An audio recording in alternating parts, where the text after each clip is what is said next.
A graça e a paz. Amém? Que você esteja bem nessa noite, para juntos compartilharmos um pouquinho daquilo que Ele tem derramado no nosso coração e tem falado no nosso meio. Amém? Que você nessa noite possa ter um coração muito aberto para aquilo que Deus deseja compartilhar contigo. Deus é um Deus de mistérios, é um Deus de revelação e é um Deus de relação. E nessa noite a minha oração é que Ele se apresente um pouco mais a você. Amém? Que bom, amados. Eu queria que vocês abrissem a Bíblia no livro de Gênesis. Gênesis capítulo 2. Theo vai colocar aqui, né? Versículo 1 ao 17, mas nós vamos fazer algumas alternâncias, amém? Versículo 1: Assim os céus e a terra e todo o seu exército foram acabados. E havendo Deus acabado no dia sétimo a obra que fizera, descansou no sétimo dia de toda a sua obra que tinha feito. E abençoou Deus. É o 2, Theo, aí? Perdão, gente, o versículo que eu dei o inicial errado. Gênesis 2, capítulo 5. Vamos lá? E toda a planta do campo que ainda não estava na terra, e toda a erva do campo que ainda não brotava, porque ainda o Senhor Deus não tinha feito chover sobre a terra. E não havia homem para lavrar a terra.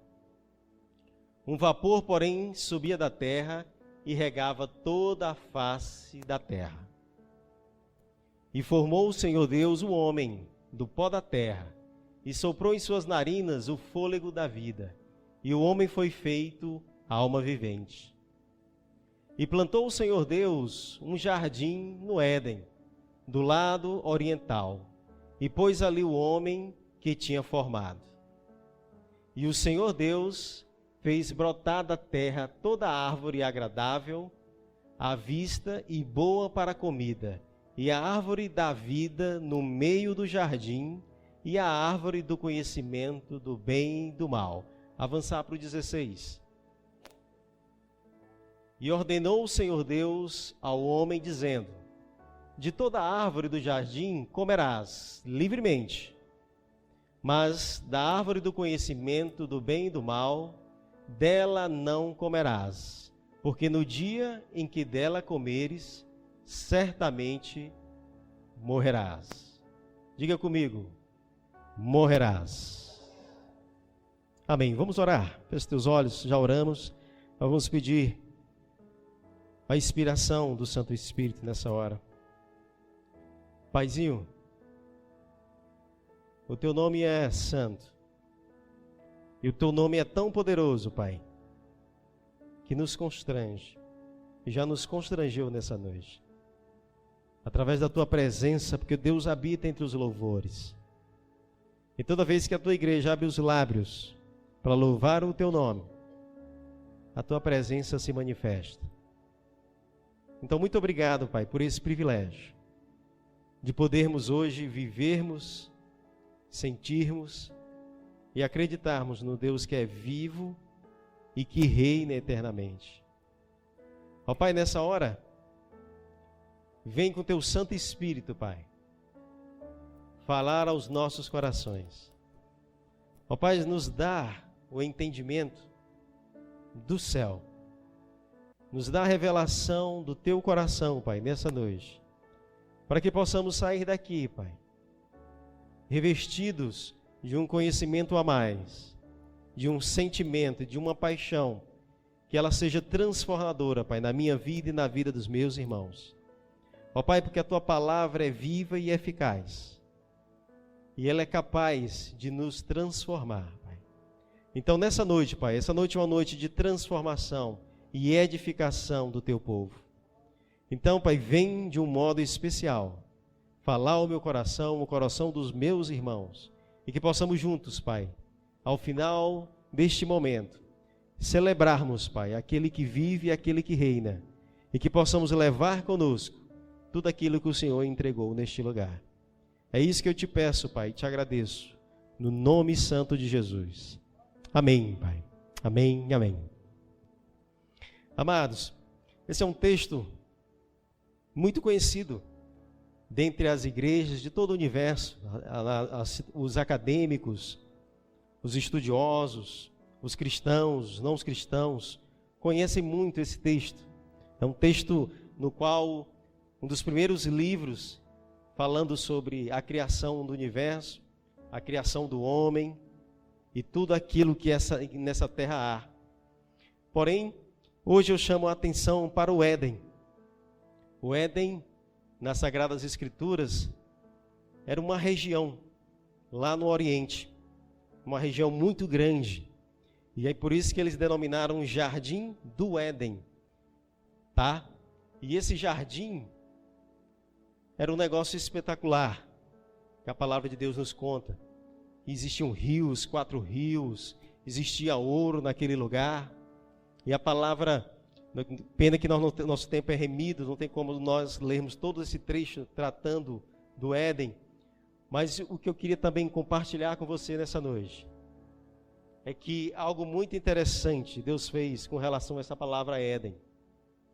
Alguns dos maiores especialistas em teologia e geografia bíblica afirmam que o Éden não era um lugar físico.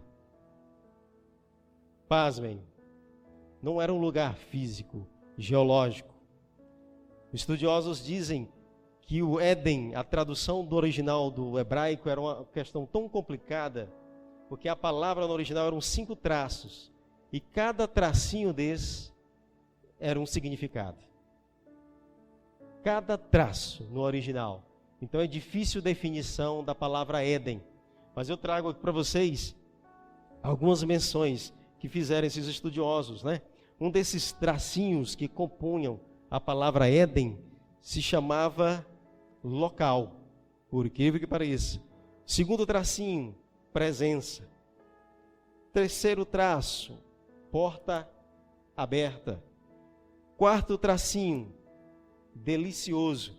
E o quinto tracinho era o mais complicado.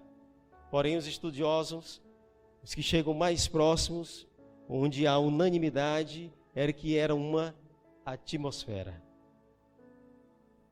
E meu coração se alegra muito em saber isso. Porque eu creio que se o Jardim do Éden tivesse um lugar físico, ainda hoje existiriam várias peregrinações. E aí o foco se perderia daquilo que Deus quis nos ensinar. Sabe, porque nós homens somos assim.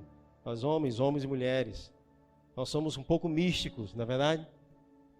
Mas aí Deus, na sua infinita graça e misericórdia, faz isso. O Éden era uma atmosfera. Era um lugar além da física, onde Deus tinha livre acesso, porque não havia pecado sobre a terra, amém? Essa atmosfera ela era santa. Adão e Eva viviam num ambiente completamente perfeito, porque não havia o mal, não havia o medo, não havia a dor, não havia doenças, não havia insegurança. Então aquele lugar, creio eu, que não havia lugar melhor sobre a face da terra. Quando Deus planta essa atmosfera na terra. Quando eu fiz o intimidade, fui a única buscando em Deus. Oh Deus, eu queria trazer à minha memória o momento que eu mais senti a Tua presença, que eu mais vi uma atmosfera santa. E aí busquei na minha memória e Deus trouxe. Quando eu fiz o intimidade, algo interessante aconteceu, pastor. Fizemos o intimidade, saímos e entramos num ônibus e nos dirigimos para Teresina. Aí você sai ali da Mozilândia, vendeu o peixe aqui, né, mozinho? Aquele lugar abençoado, e uma região rural ali de Timon. Aí tudo escuro, tudo bem. E o ônibus se dirigia a Teresina, e quando chegamos mais próximos, digamos assim, do grande centro, e eu vi aquelas luzes da capital, as luzes dos prédios, a minha alma se fechou. E quando eu tive esse sentimento, eu me entristeci comigo mesmo. Eu disse: Senhor, eu estou voltando para casa. Eu estou voltando para casa. E meu coração está se entristecendo. E aí ele viu aquela minha situação e disse: filho, não fique assim não. Eu entendo. Você está saindo de um ambiente, de uma atmosfera em que eu comandava, em que eu estava comandando. Você está me sentindo de manhã, de tarde, de noite. Mas deixa eu te dizer uma coisa. A vida real é lá. O que eu quero que você carregue para o resto da vida é o que você sentiu e que você viveu naquele lugar, e que você possa compartilhar e vivenciar 24 horas por dia, todos os dias da sua vida. E aí meu coração voltou a se alegrar. Então, para mim, foi uma das melhores experiências do ponto de vista de atmosfera de santidade. Foi naquele lugar. Então eu creio que, claro que não há comparação, mas o Éden era o lugar perfeito, do qual eu e você, se estivéssemos lá, jamais também deveríamos ter vontade de sair. Amém?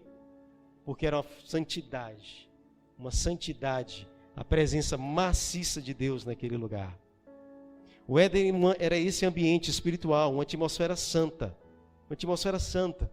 E aí a palavra de Deus diz, lá no versículo 9, que no centro do Éden, deste lugar metafísico, Deus coloca duas árvores. Ele coloca uma que ele denominou árvore da vida. E essa segunda árvore, a árvore do conhecimento do bem e do mal.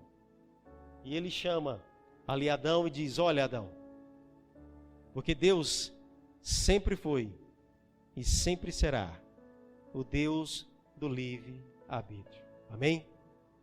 Sempre será.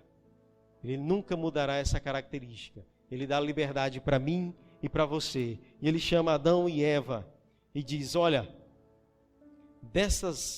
de todas as árvores vocês podem comer, mas da árvore do conhecimento do bem e do mal, dessa não.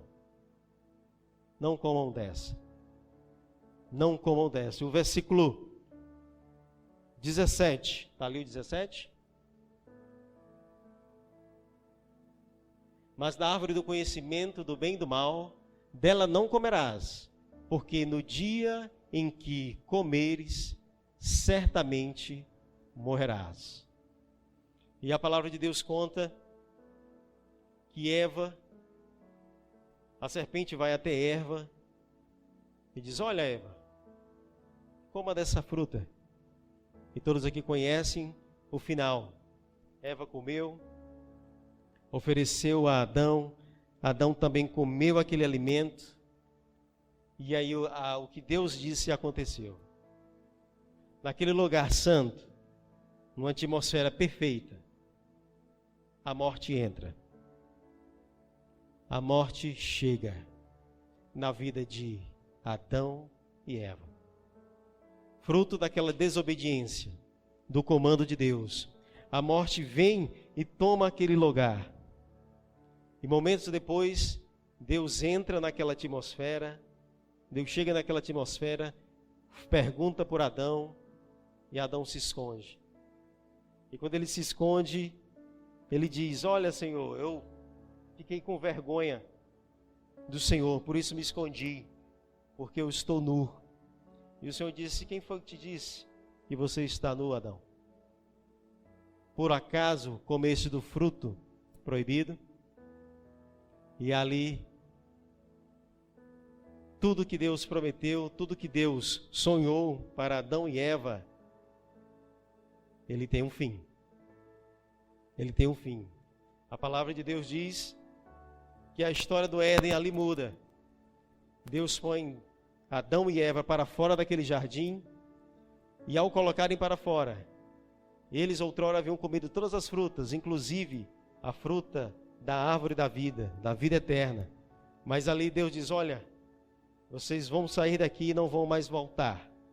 E para garantir isso, o Senhor colocou um anjo à porta do Éden, nessa atmosfera santa, com um anjo, com uma espada que se movimentava todos os instantes para guardar aquela árvore da vida, porque eles não eram mais dignos da vida eterna. E às vezes na vida, amados, nós somos colocados à prova. De dia e noite, o Senhor Deus nos dá ordenamentos, nos dá direcionamentos. E muitas vezes nós, em desobediência, saímos desse prumo, saímos desse direcionamento de Deus. E aí nós conhecemos a morte. A primeira morte, que é a chamada morte espiritual. E Deus é tão perfeito, amados. Raciocine comigo. Se você pegar uma árvore e arrancá-la do solo, ela vai morrer. Amém? Você pega um peixe, você pesca um peixe. O peixe você não precisa pegar, pesca o peixe, pega uma faca para matá-lo, não. Pegue o peixe e ponha fora d'água. O peixe vai morrer naturalmente. Questões de horas. Questão de horas. E você pega o homem, eu e você, e nos tira da presença de Deus, nós também morreremos. Certamente morreremos. Há muitos que andam, que pensam que vivem, mas na verdade eles somente sobrevivem. Existe apenas uma sobrevida, porque a vida espiritual está morta, porque houve um distanciamento de Deus, o autor e o consumador da vida. Então a minha oração é que eu e você jamais possamos esquecer esses caminhos, abandonarmos os mandamentos, porque a morte é certa para os desobedientes. Amém? O salário do pecado é a morte. Romanos 6, 23.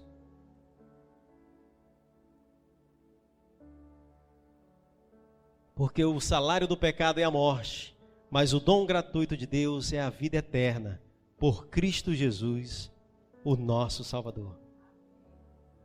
Notem que o pecado é bom. Eva, quando se dirigiu àquela fruta, ela disse: olha, que fruta interessante, que fruta vistosa, que fruta atraente. E essa é a grande sacada de Satanás. Aquele que disser que o pecado não presta, está mentindo. O pecado é muito atraente, muito sedutor para mim e para você. Mas o salário dele é a morte espiritual, uma morte eterna. Mas Jesus deixa bem claro o estado daqueles que não seguem a Ele. Está no Evangelho de Lucas, capítulo 9.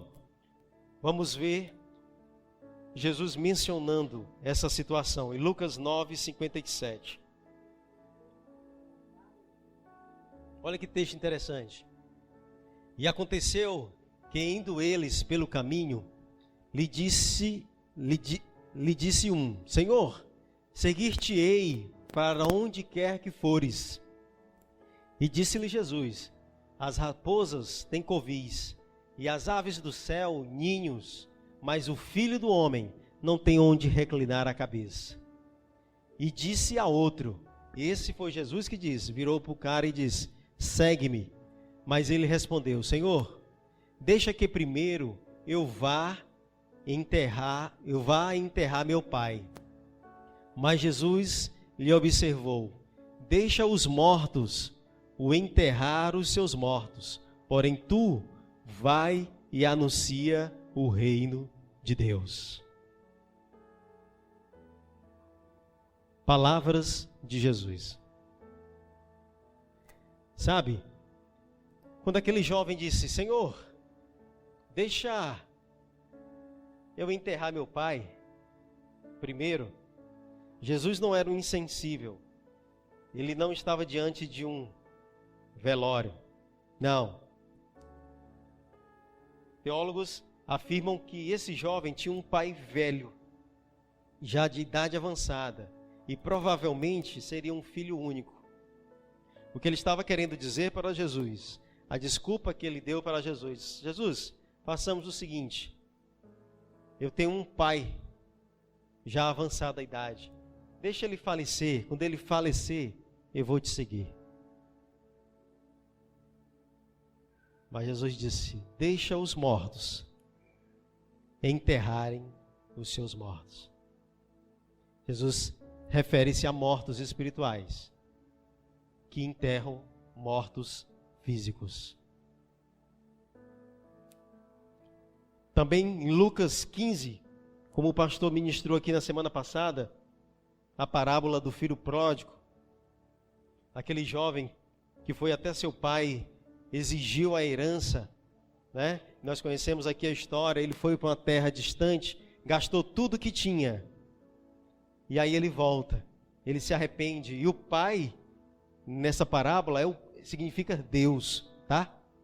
E o filho somos nós, né? Os seres humanos, as pessoas. Aí Lucas 15, 24 diz como? Quando ele retornou, o pai diz o seguinte, porque este meu filho estava morto e reviveu, tinha se perdido e foi achado, e começaram a alegrar-se.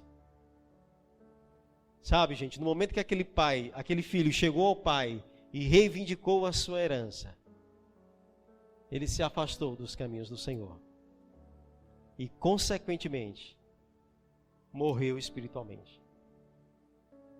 Morreu espiritualmente. E gastou tudo, foi humilhado pelos homens, ao ponto de padecer e comer comida de porcos. Sabe, amados, todo ser humano, quando ele se distancia de Deus, e a morte espiritual sobrevém sobre a sua vida, a morte física também é um passo. É um passo. Ela se aproxima mais ainda. Porque um abismo puxa o outro. Porque essa é uma consequência natural. É uma consequência natural da morte espiritual. E aquele filho, nas palavras do pai, estava morto. Mas ele reviveu ao voltar.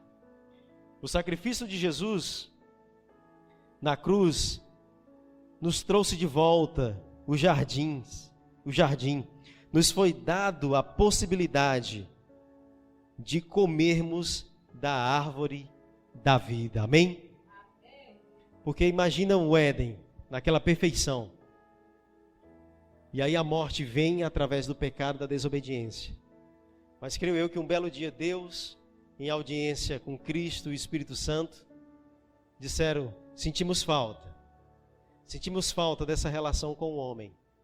E precisamos realinhar, precisamos refazer o plano original.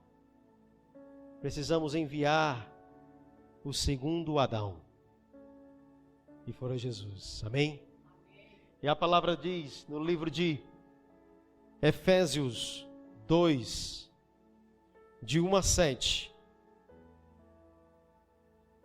E vos vivificou, estando vós mortos em ofensas e pecados, em que noutro tempo andastes segundo o curso deste mundo, segundo o príncipe das potestades do ar, do espírito que agora opera nos filhos da desobediência, entre os quais todos nós também antes andávamos nos desejos da nossa carne, fazendo a vontade da carne e dos pensamentos, e éramos por natureza filhos da ira, como os outros também.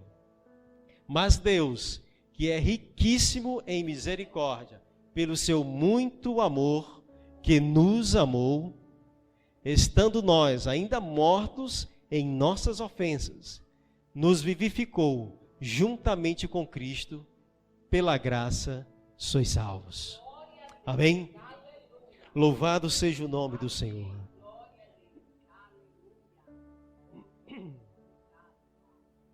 Amados, a minha alma e a tua alma é algo muito valioso. Sabe? Quando nós nos distanciamos, essa alma fica perdida. Ela fica perdida. E recentemente eu perdi um amigo, né? Se alguns aqui ficaram sabendo, ele se suicidou, né? Eu passei uns dias pensando a respeito. Ele era um cara que conhecia a palavra de Deus. E eu perguntei ao Senhor, meu Deus, o que acontece? Para onde vai a alma? Para onde vai a alma? Nós nos perguntamos isso, não é verdade? Sim ou não? Sempre a gente não se pergunta isso? Aí Deus me disse um negócio incrível, que me trouxe muita paz, e nunca mais eu vou me perguntar. Ele disse, filho, não existe isso de onde a alma vai. Não existe isso. A alma vai para onde ela já está. Não se aperta um start na hora da morte.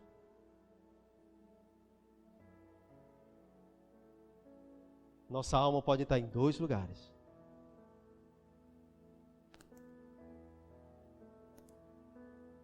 Não se pergunte mais. Se pergunte você aqui hoje. Pai, onde a minha alma está? Porque onde a sua alma está, é para onde ela irá. Amém? Por isso é tão importante, amados, a observância da palavra.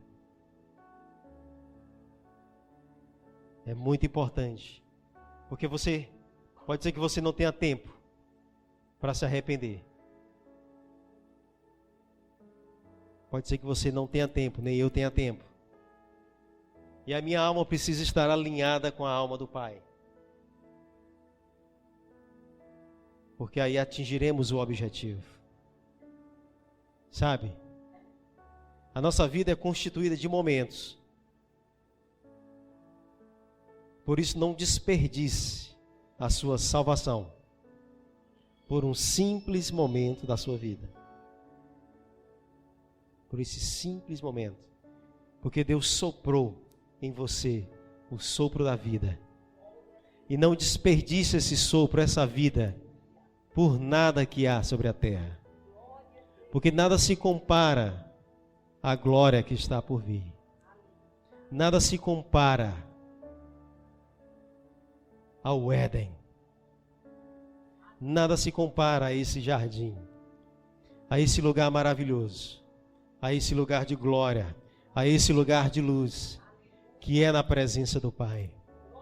Louvado seja o nome do Senhor, amados. E o Senhor aprove nos devolver esse jardim. Glória a Deus por isso. E hoje eu e você temos a possibilidade de sermos o próprio jardim e a habitação do Deus vivo, amém? É o que está ali em Salmo 1. Vamos ler. Louvado seja o nome do Senhor. Salmo capítulo 1. Amém? Salmo 1.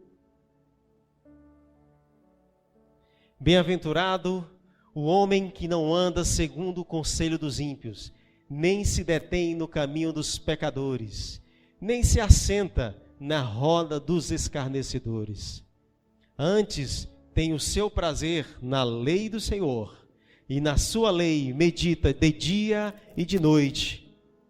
Pois será como a árvore plantada junto a ribeiros de águas, a qual dá o seu fruto no seu tempo, as suas folhas não cairão, e tudo quanto fizer prosperará. Amém? Amados, você é o jardim. Amém? Você é o próprio jardim do Senhor. Sabe, toda aquela beleza daquele jardim, do jardim do Éden, e Deus olhou e disse: onde estaremos agora? Estaremos no homem, estaremos no ser humano.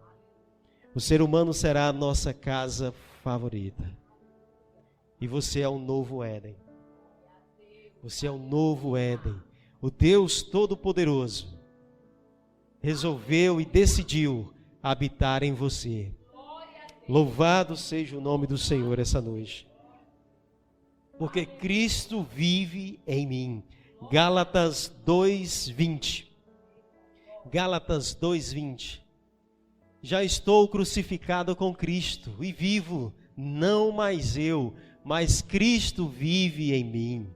E a vida que agora vivo na carne, vivo-a na fé do Filho de Deus, o qual me amou e se entregou a si mesmo por mim. Amém? Amados, Cristo escolheu morar em você. Cristo escolheu morar por você.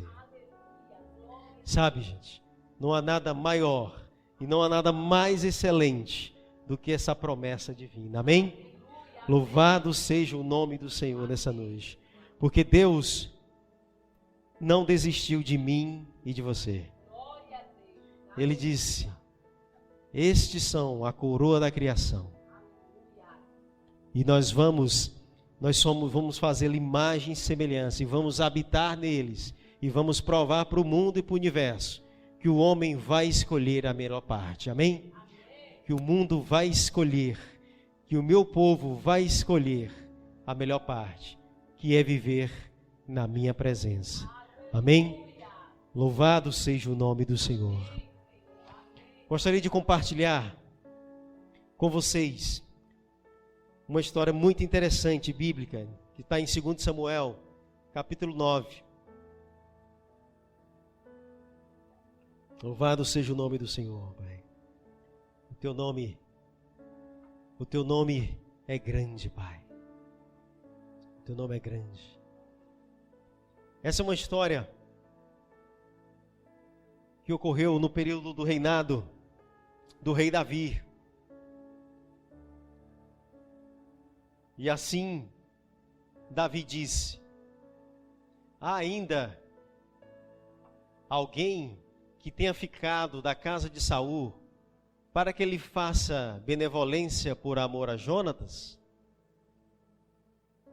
E havia um servo na casa de Saul, cujo nome era Ziba, e o chamaram à presença de Davi, e disse-lhe o rei: és tu Ziba? E ele disse: servo teu. E disse o rei: não há ainda alguém da casa de Saul para que eu use com ele da benevolência de Deus? Então Ziba disse ao rei: ainda há um, de Jonatas, aleijado de ambos os pés. E disse-lhe o rei: onde está? E disse Ziba ao rei: eis que está em casa de Maquir, filho de Amiel, em Lodebar. E então mandou o rei Davi, e o tomou da casa de Maquir, filho de Amiel, de Lodebar. E Mefibosete, filho de Jonatas, o filho de Saul, veio a Davi, e se prostrou com o rosto por terra, e inclinou-se, e disse Davi: Mefibosete. E ele disse: eis aqui teu servo.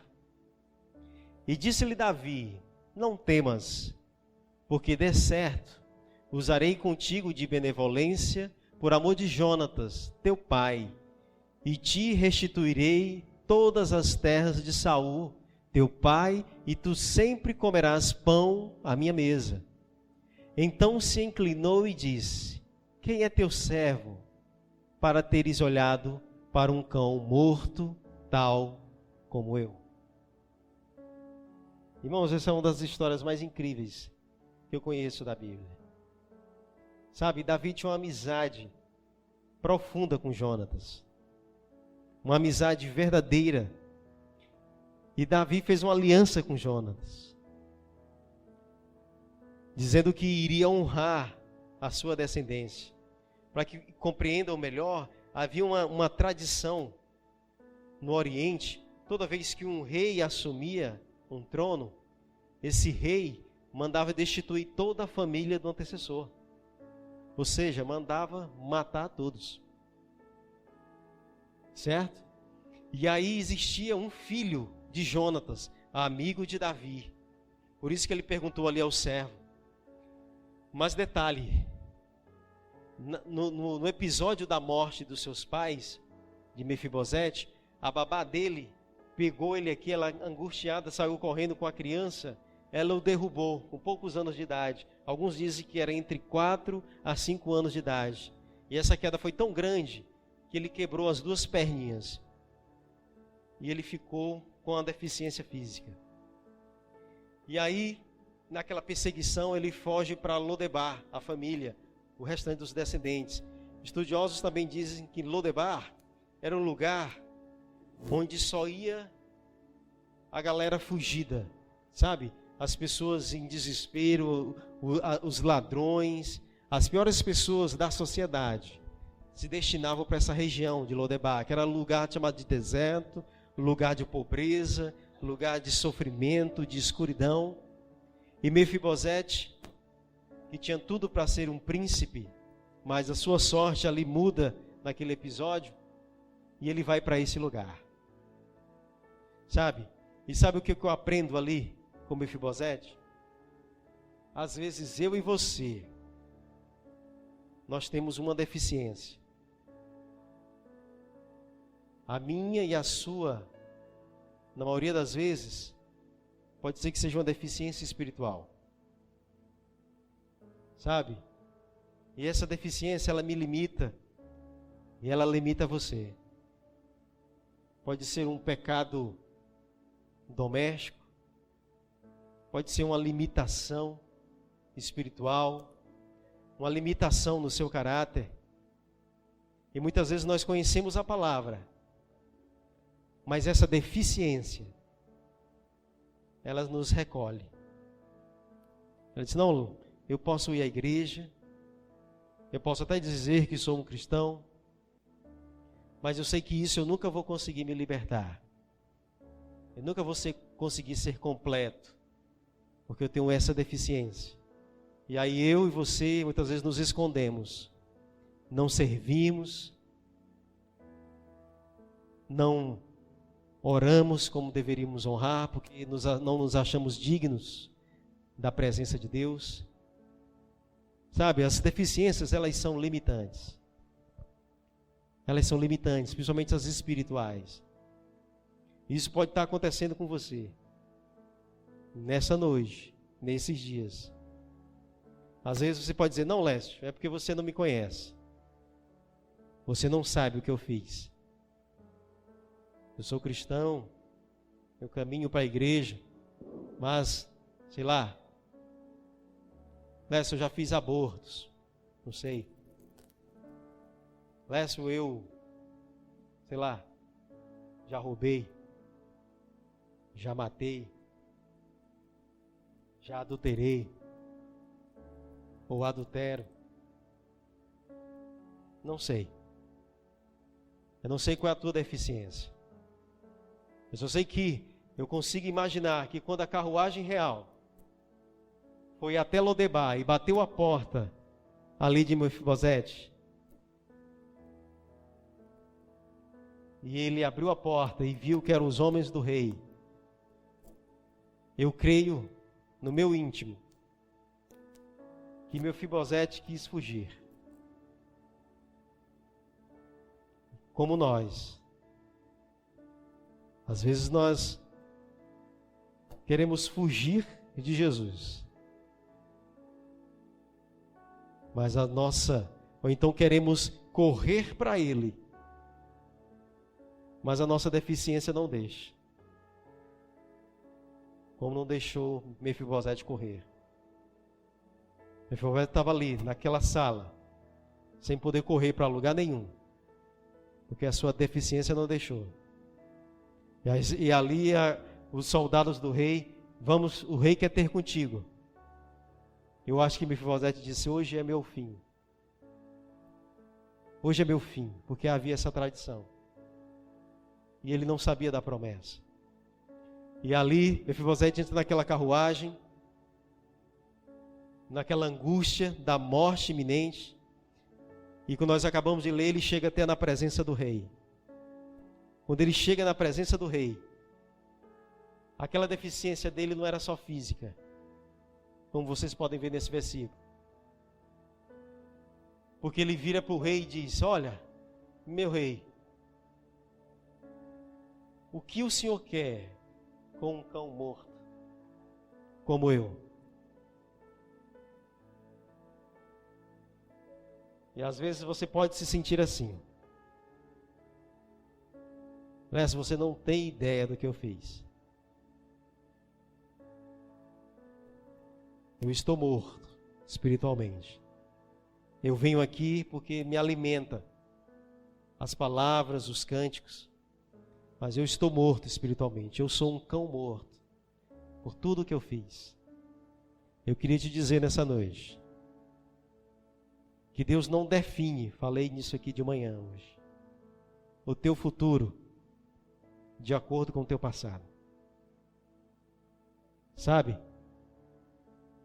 E aí o rei vira para Mefibosete e diz, olha, a partir de hoje, você vai morar aqui no castelo comigo. A herança do teu pai, todas as terras, tudo que é teu por direito vai ser devolvido. Você vai habitar aqui comigo. Gente, aí eu começo a imaginar aquela cena. Eu creio que mandaram dar um banho em Mefibosete. Sabe? O rei deve ter mandado vestir a melhor roupa. Aí imagine comigo aqui a cena. Uma mesa enorme. O banquete real preparado. E Mefibosete vem ali se arrastando, caminhando com as mãos. E ele chega naquela mesa. Ele olha para aquele ambiente, aquelas pessoas com as vestes reais.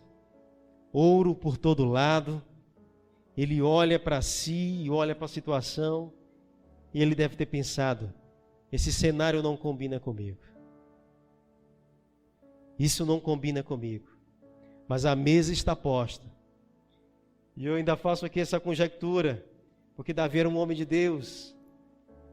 Eu creio que Davi, cheio do amor de Deus, vai lá, pega Mefibosete. Vocês me dão licença, né? Para dizer isso aqui. Não é gravado não, né? Pegou Mefibosete ali pelos braços, levanta e põe na cadeira. Olha que cena linda, gente. E quando Mefibosete senta naquela cadeira, amados, na mesa real, aquele deficiente, ele fica igual a todos, no nível da mesa. Sabe? Ele fica igual a todos ali naquela mesa.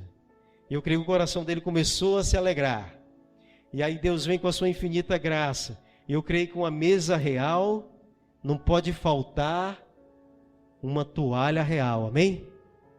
E eu creio que existe uma toalha tão grande, tão bonita, que cobriam as pernas de Mefibosete. E essa toalha eu quero chamar hoje de graça de Deus. E a graça de Deus cobre toda a deficiência minha e sua, amém? A graça de Deus nos cobre, meus amados. O sangue de Jesus nos lava e nos faz propícios para o ambiente, amém?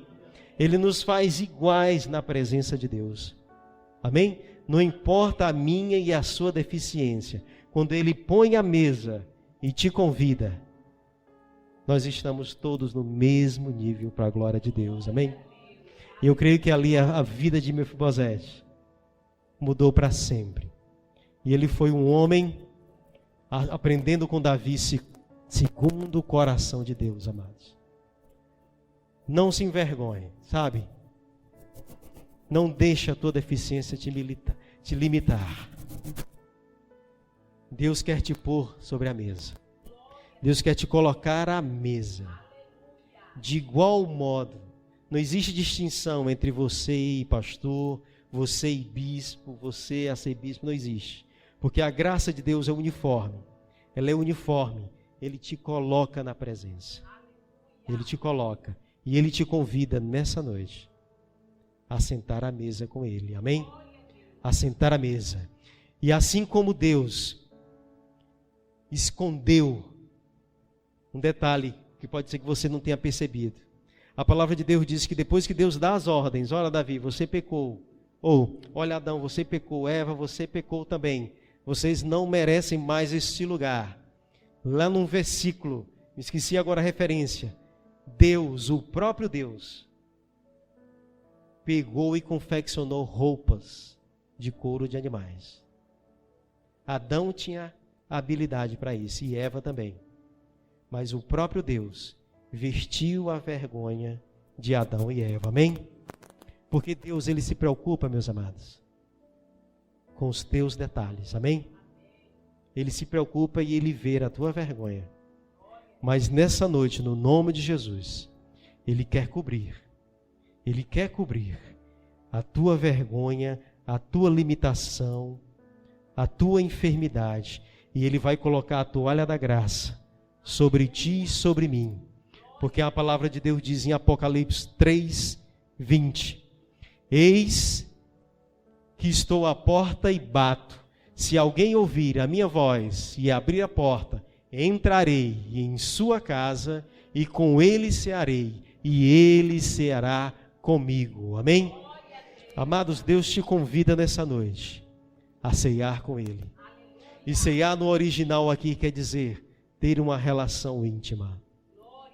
Íntima. Assim como Ele fez com Mefibosete, morando num palácio real o resto da sua vida, Ele quer fazer com você, porque Ele escolheu habitar em você, amém? O ministério de louvor pode vir, nós vamos orar, nós vamos adorar este Rei, porque Ele vive e Ele reina eternamente. E Ele é poderoso para fazer infinitamente mais daquilo que pedimos ou pensamos para a glória de Deus. Eu não sei, amado, como você entrou aqui nessa noite. Eu não sei. Sabe? Mas a cura, a libertação e a salvação. Quem me conhece sabe, normalmente as minhas ministrações, elas vão para outros caminhos, sabe?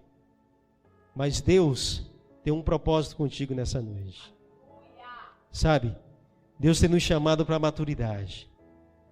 Deus nos chama para a maturidade. E todo crente maduro, todo servo de Deus maturo, ele precisa ser curado. Curado. Sem deficiências na alma, sem deficiências de caráter, amém? Sem deficiências de caráter. Vamos ficar de pé, vamos adorar e celebrar a Deus, porque nós somos esse jardim. Oh Pai, louvado seja o Teu nome nessa noite, Pai, porque Tu és tão bom, e cura a minha e as nossas deficiências, Pai. E esconde com a toalha da graça, com a toalha da misericórdia. Oh, Pai, vem nessa noite.